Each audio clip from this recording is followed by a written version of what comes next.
कभी नहीं दी। इच्छा है यही है जगत के पदार्थों की और इसकी और उसकी, और किसकी इच्छा है। कभी इसको दबाओ नहीं, कभी अंदर में छिपाओ नहीं।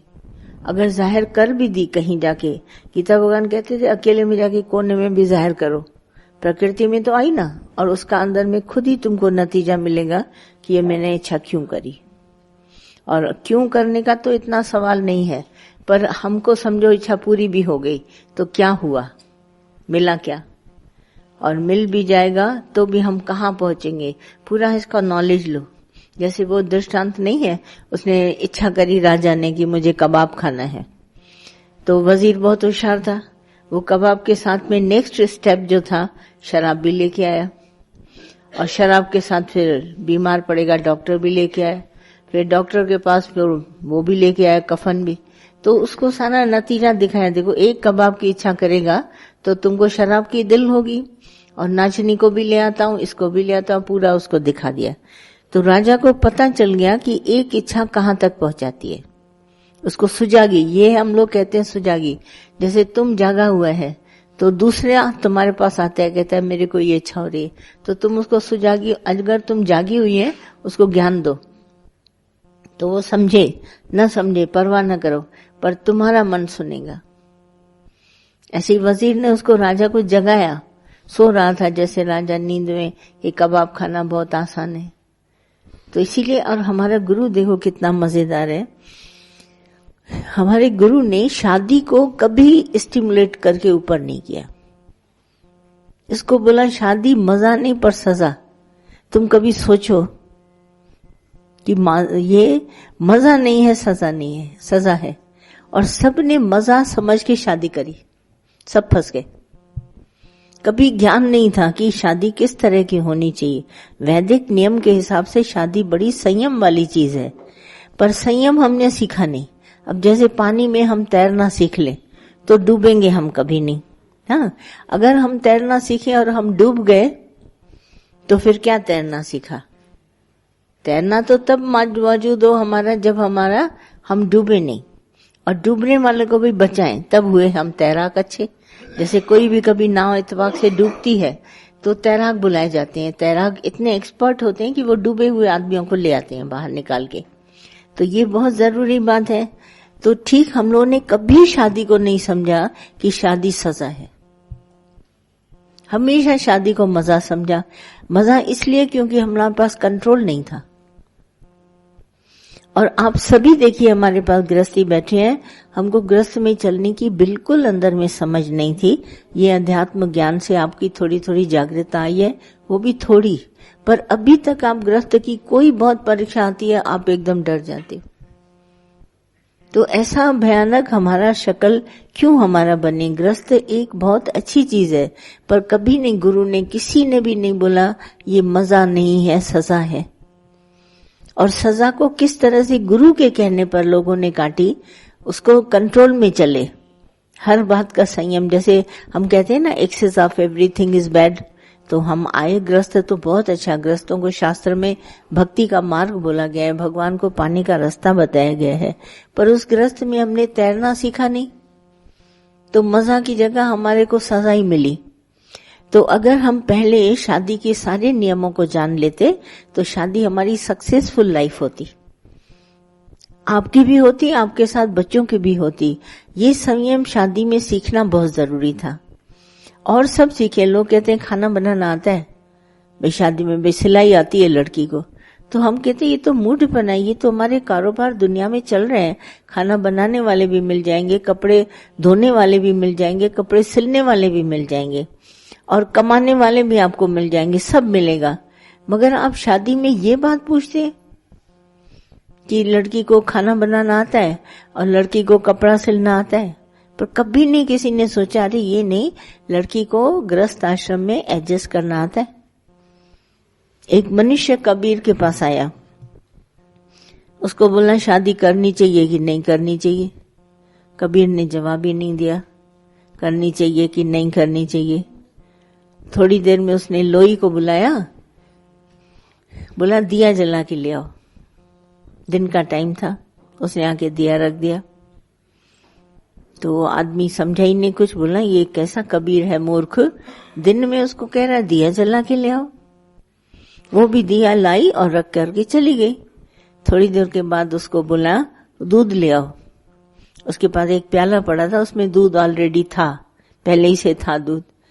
उसको लोई को बोला इसमें दूध डालो, और दूध वो भरा हुआ है फिर भी उसने डाला और गिरने लगा बाहर, और वो ऐसा गिरा के दूध और चली गई। तो वो आदमी बार बार पूछे, हम आपसे प्रश्न पूछ रहे हैं कि शादी करनी चाहिए कि नहीं करनी चाहिए।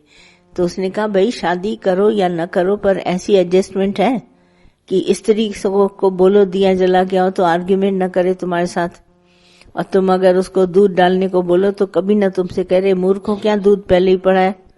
अगर ये तुम्हारे पास सिस्टम हो एडजस्ट करने का तो तुम भली शादी करो, नहीं तो शादी न करो। तो शादी करने के भी तरीके हैं भाई, किस तरह से शादी करी जाए। अब सब ने शादी कर ली, किसी को भी नहीं मालूम कैसे एडजस्ट करना चाहिए, क्या करना चाहिए। सारी लाइफ झगड़े में बीतती है। ये तलाक और ये बच्चों का जीवन खराब हो जाता है, कोई छोड़ के चला जाता है, वो कहता है मुझे बाप चाहिए, वो कहता है माँ चाहिए, सारा समाज बिगड़ा हुआ। पर शादी सब कर रहे हैं। रोज देखो कहते हैं ये शादी का महीना है भाई, अब शादी नहीं होगी, अब शादियां ही शादियां होंगी, अब ये होंगी, अब ये होंगी। पर शादी सबसे अच्छी बात है, पर किस तरह से वैदिक नियम के अनुसार चलिए तो सही। कबीर ने शादी करी, संत तुलसीदास ने करी, पर हमको कुछ मालूम ही नहीं। बस बच्चों को शादी कराना है, बच्चे पैदा करने हैं और ये बटोरना है, सब इससे कमाना है, नहीं तो गृहस्थ कैसे चलेगा। पर कभी नहीं हमने सीखी सहनशीलता, प्यार, निम्रता, सेवा, भक्ति कभी नहीं सीखी। और उसकी वजह से सब शादी में मजा नहीं पर सजा काट रहे। और हमारे दादा ने ये बिल्कुल खोल के लिखा, उस समय जिस समय ये सत्संग में बात चलती थी उस समय तो कभी नहीं इतना ध्यान जाता कि शादी मजा नहीं सजा है। अब समझ में आती है वास्तव में, जब देखते हैं अनुभव, भाई सबसे पूछते हैं, कहते हैं ये तो बहुत बड़ी सजा है। और कितना अंदर में गलत विचारों के कारण हमारे सारे झगड़े इस गृहस्थ आश्रम में। नहीं तो गृहस्थ बहुत अच्छा है भाई, एक जने से दो जने नाव चलाने वाले हो। हम कभी दूर यात्रा पे जाते हैं तो दो ड्राइवर ले लेते हैं भाई, वो एक ड्राइवर थक जाएगा तो दूसरा चलाएगा, हम लेते हैं साथ में और बड़ा आराम से सफर पास हो जाता है। और एक से दो भले, और भले वो क्या भला कर रहे हैं कुछ पता नहीं। कोई नहीं जानता कि शादी क्या होती है, तो हमारा गुरु बताते हैं पहले ही दिन से। बोला पहले तैरना सीख लो, फिर सागर है इसमें जाना और देखना शादी क्या है। गुलामी नहीं है, सलामी नहीं है, पर एक संयोग से अपना जीवन बिताओ। पर कभी नहीं हम किसी को लाइफ में देखते हैं तू मैं तो होती रहती है। बाकी क्या फायदा शादी का।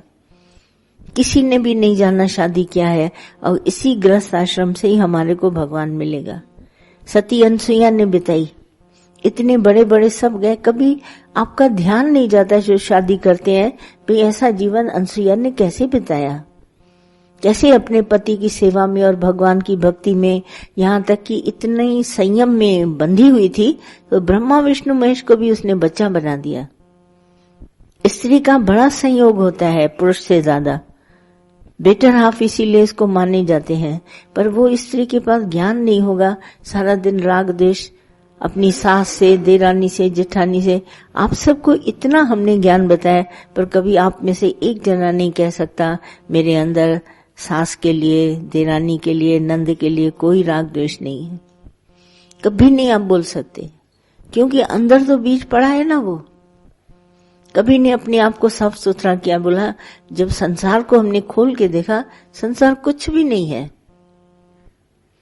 कितना भी इस दुनिया से धन बटोरो, इज्जत बटोरो, मान मर्यादा बटोरो, पूरा संसार तुम्हारा हो जाए, पर तुम्हारा मन कभी शांत नहीं होगा। ये दुनिया अगर मिल भी जाए तो तुम्हें क्या है, खोल के देखो अच्छी तरह से इसको जानो। ये दुनिया क्या है जिसके लिए हम इतना अंदर में तरपते हैं, सोचते हैं। दुनिया कुछ नहीं, दुनिया बनी नहीं है। एक हमारे गुरु ने बोला कि दुनिया बनी नहीं।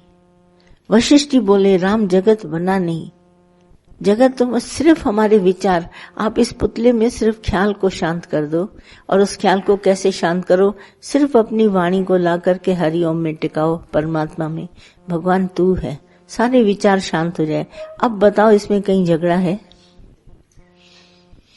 सिर्फ अपने को अंदर लाओ, भगवान तुम है, ये शरीर तुमने धारण किया है, ये साकार रूप भगवान तुम है, तुम चला रहे हो, तुम खिला रहे हो, तुम पिला रहे हो, तुम ये कर रहे हो, भगवान ये सब तुम कर रहे हो। अगर ये अंदर में आता है ना विचार, एकदम पुतला इतना सुंदर और शांत स्वभाव का बन जाता है, इससे तो कुछ हमको करना ही नहीं है।